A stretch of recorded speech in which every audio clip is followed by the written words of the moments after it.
শুভ দুপুর বন্ধুরা। আজকে আমি নিয়ে এসেছি পাবদা মাছের ঝাল রেসিপি।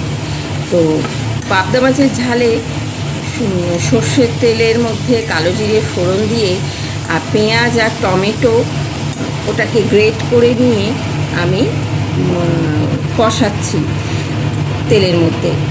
এবার সর্ষে, হলুদ, সামান্য নুন দিয়ে এটা ভিজিয়ে রেখেছি। এবার এই পেঁয়াজ ভাজার মধ্যে আমি দিয়ে দিলাম এবং এটাকে কষাবো। যখন আস্তে আস্তে তেলটা বেরিয়ে আসবে তখন আমি এটার মধ্যে জল দিয়ে দেব এবং একে একে পাবদা মাছগুলো আমি আগেই ভেজে রেখেছি বন্ধুরা। তো সেই পাবদা মাছগুলোকে একে একে এই ফুটন্ত ঝোলের মধ্যে দিয়ে দেব। অপূর্ব লাগে খেতে পাবদা মাছের ঝাল। আর সর্ষে পোস্ত দিয়ে এভাবে তো আমরা খাই, কিন্তু এটা আমি করি যে একটু সর্ষে বাটা দিই আর পেঁয়াজ টমেটো দিয়ে তেলের মধ্যে কষিয়ে এই সর্ষে বাটার জলটা দিয়ে দিই। অপূর্ব লাগে খেতে। আর তার সঙ্গে একটু কাঁচা লঙ্কা এই যে জল দিয়ে দিলাম। এবার একে একে আমি মাছগুলোকেও দিয়ে দেবো।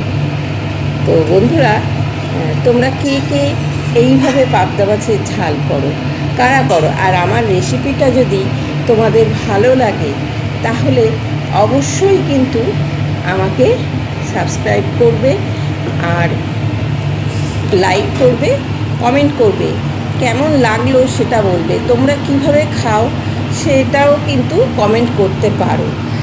নতুন নতুন রেসিপি আমার কাছে তোমরা দেখতে পাবে। আর নতুনভাবে রান্না করতে, একই জিনিস নতুনভাবে রান্না করতে কার না ভালো লাগে? ভীষণ সুন্দর লাগে যদি আমরা এভাবে খাই। আবার সর্ষে পোস্ত দিয়েও আমি করি।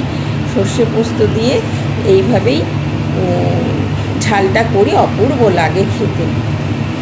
তো বন্ধুরা, আমার সাথে থেকো এবং আমার ভিডিওটা দেখবে পুরোটা, এবং তোমাদের কেমন লাগে অবশ্যই কিন্তু জানাবে। আমি ইন্ডিয়া থেকে এটা পোস্ট করেছি। থ্যাংক ইউ আমার ভিডিওটা দেখার জন্য। অনেক অনেক ভালোবাসা।